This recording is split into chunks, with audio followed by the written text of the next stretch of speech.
What's going on, guys? Today I'm going to bring a little bit different of a video for you today.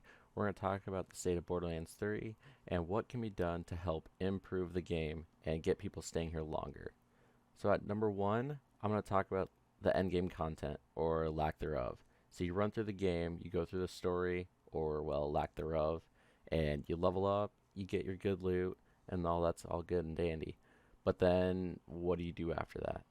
Well, right now we got the Maliwan takedown, but you can only do that so much before you get tired of it.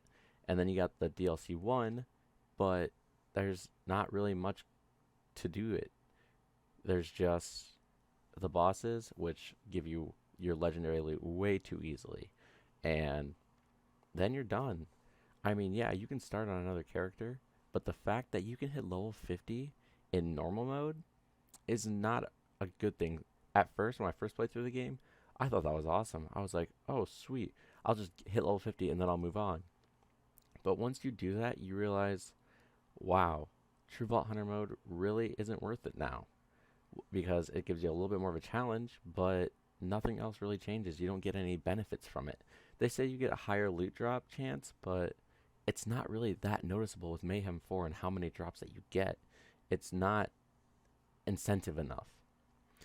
Number two, I absolutely cannot stand the rare spawns. This is so stupid how low they have them.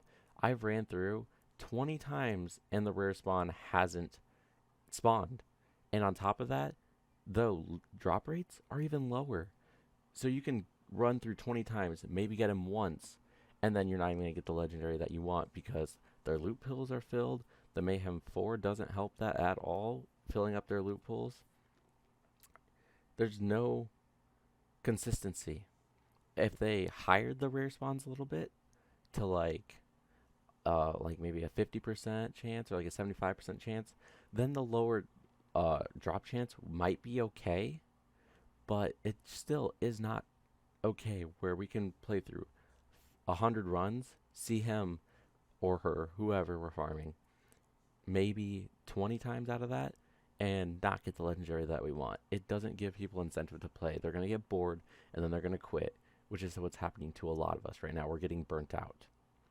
And to carry on from that over into number three, the item drops. Mayhem 4 was implemented to help people get legendaries.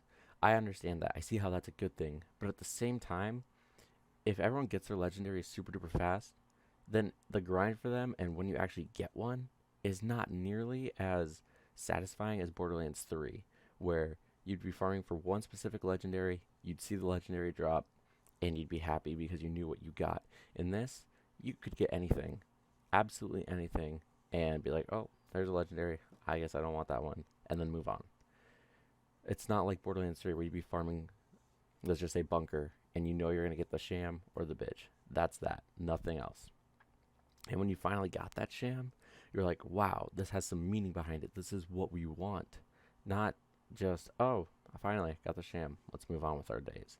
No, it's not like that in Borderlands 2. In Borderlands 2, it's actually incentivizing and it releases enough dopamine to make you want to keep going. And leading on from that to number four is the balance of the game.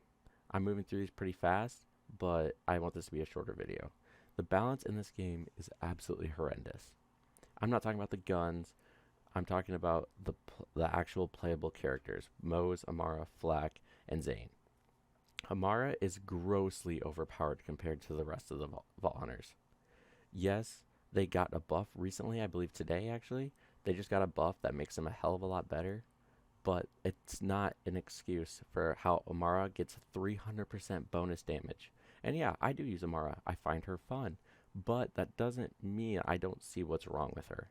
She's grossly overpowered, and it's not good for the community because people that want to run Mose or Zane or Flak watch Amara steamroll everybody, and they're like, well, I guess we'll just screw off over here then, not being able to do anything. And yes, I've seen builds where they can absolutely melt, but you have to have perfect gear, you have to have perfect annoyance, everything, and that's just not okay. They need buffs, or Amara needs a nerf, or both.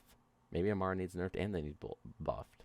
Moving on from that to number five, we're going to talk about the patch that came out today.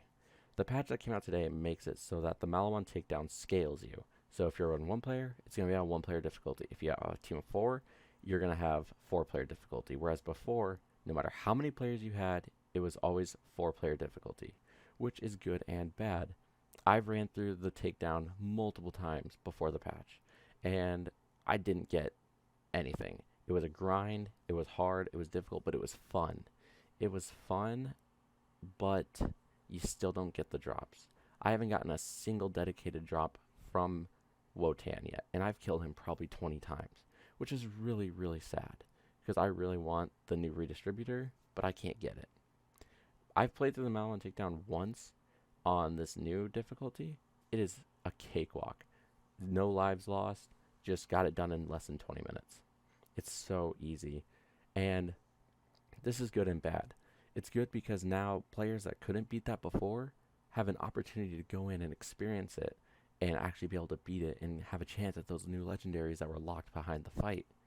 But we shouldn't have to give up the difficulty that us more veteran players so desperately strive for. I think the way that we can work on this is have like a lever option at the beginning, kind of like the Holodome. I don't remember, the Holodome or something from the pre-sequel, where you could choose your difficulty as you go through. You can either pick normal or insane or something like that. Like you can choose what player difficulty you can go through, and each one as it goes up offers more like the better odds for him to drop his dedicated loot, not just random loot, because that's not what we want. We want the dedicated drops that actually we can get from him. That's why we're going through it. That's my 2 cents for how we can fix that. The buffs are good. I like the buffs to Zane and everybody else. I understand the ion cannon nerf because it was grossly overpowered, and I don't think this will change anything, especially for most players who can just regenerate all that ammo really fast. So maybe that wasn't the right approach to make it just use more ammo, but you know what? It's a good start. I'll say that much. And I think that's everything for you guys. You guys have a great day. Hit that like button, subscribe if you liked what you watched, and see you in the next one. Peace.